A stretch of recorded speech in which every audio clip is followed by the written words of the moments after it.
തമിഴ് സിനിമയിലെ ഇതിഹാസ സംവിധായകൻ ഭാരതി രാജയുടെ വിയോഗത്തിന് പിന്നാലെ അദ്ദേഹത്തിന്റെ 500 കോടിയിലധികം വരുന്ന സ്വത്തുക്കളെ ചൊല്ലി കുടുംബത്തിൽ പരസ്യമായ തർക്കവും കയ്യാംകളിയും.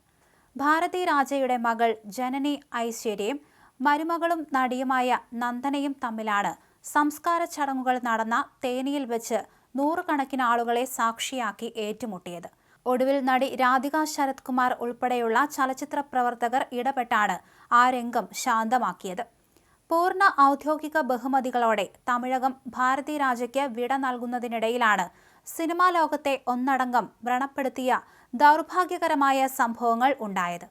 ഭാരതി രാജയുടെ മകനും തമിഴ് ചലച്ചിത്ര നടനുമായിരുന്ന മനോജ് കുമാർ 2025 മാർച്ചിൽ ഹൃദയാഘാതത്തെ തുടർന്ന് അകാലത്തിൽ അന്തരിച്ചിരുന്നു. മനോജിന്റെ വിയോഗത്തോടെ ഒറ്റപ്പെട്ടുപോയ ഭാര്യയും മലയാളിയുമായ നടി നന്ദനയെയും മക്കളെയും നോക്കുകുത്തിയാക്കി ഭാരതി രാജയുടെ മകൾ ജനനി ഐശ്വര്യ സ്വത്തുക്കൾ ഭൂരിഭാഗവും സ്വന്തം പേരിലേക്ക് എഴുതി വാങ്ങിയെന്നാണ് എതിർവിഭാഗത്തിന്റെ ആരോപണം. മനോജിന്റെ മരണശേഷം കഴിഞ്ഞ 1 വർഷമായി നന്ദനയും 2 പെൺമക്കളും കടുത്ത സാമ്പത്തിക പ്രതിസന്ധിയിലൂടെയാണ് കടന്നുപോകുന്നത്.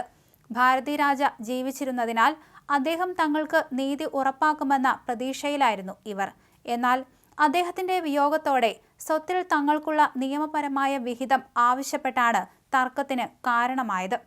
സംസ്കാര ചടങ്ങുകൾക്കിടയിൽ ജനനി ഇരിക്കുന്ന കസേരയ്ക്ക് സമീപമെത്തി നന്ദന അവകാശം ചോദിച്ചപ്പോൾ ജനനി രൂക്ഷമായി പ്രതികരിക്കുകയും നന്ദനയെ മർദ്ദിക്കുകയും ചെയ്തതായി തമിഴ് മാധ്യമങ്ങൾ റിപ്പോർട്ട് ചെയ്യുന്നുണ്ട്.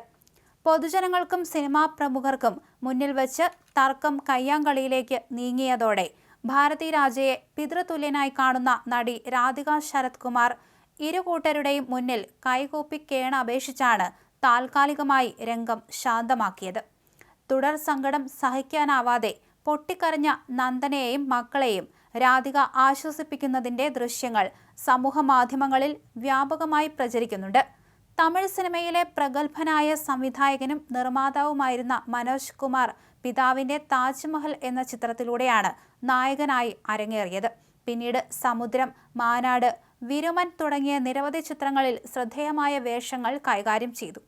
അന്തരിച്ച പ്രശസ്ത സംവിധായകൻ മണിരത്നത്തിന്റെ ബോംബെ, ശങ്കറിന്റെ യന്തിരൻ എന്നീ ചിത്രങ്ങളിൽ സഹസംവിധായകനായും അദ്ദേഹം പ്രവർത്തിച്ചിട്ടുണ്ട്. സാധുര്യൻ എന്ന ചിത്രത്തിന്റെ സെറ്റിൽ വെച്ചുള്ള പരിചയമാണ് മലയാളിയായ നന്ദനയുമായുള്ള പ്രണയത്തിലും 2006 വിവാഹത്തിലും കലാശിച്ചത്.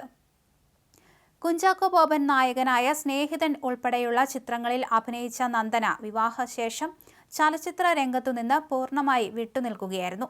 തമിഴ്നാട് മുഖ്യമന്ത്രി വിജയ്, സൂപ്പർ താരങ്ങളായ രജനീകാന്ത്, കമൽഹാസൻ തുടങ്ങി രാഷ്ട്രീയ സാംസ്കാരിക രംഗത്തെ പ്രമുഖർ ഭാരതി രാജയ്ക്ക് അന്തിമോപചാരം അർപ്പിക്കാൻ എത്തിയിരുന്നു. മനുഷ്യന്റെ സങ്കീർണമായ വികാരങ്ങളെയും ജീവിത യാഥാർത്ഥ്യങ്ങളെയും വെള്ളിത്തിരയിൽ പകർത്തിയ ചലച്ചിത്ര പ്രതിഭയുടെ അന്ത്യകർമ്മങ്ങൾക്കിടയിൽ സ്വത്തിന്റെ പേരിൽ സ്വന്തം ചോരബന്ധങ്ങൾ തമ്മിൽ തെരുവിലേറ്റുമുട്ടിയത് തമിഴ് സിനിമാ ലോകത്തിന് വലിയ നാണക്കേടായി മാറിയിരിക്കുകയാണ്. തർക്കങ്ങൾ നിലവിൽ നിയമ പോരാട്ടത്തിലേക്ക് നീങ്ങുകയാണെന്നാണ് കുടുംബവുമായി അടുത്ത വൃത്തങ്ങൾ നൽകുന്ന സൂചന.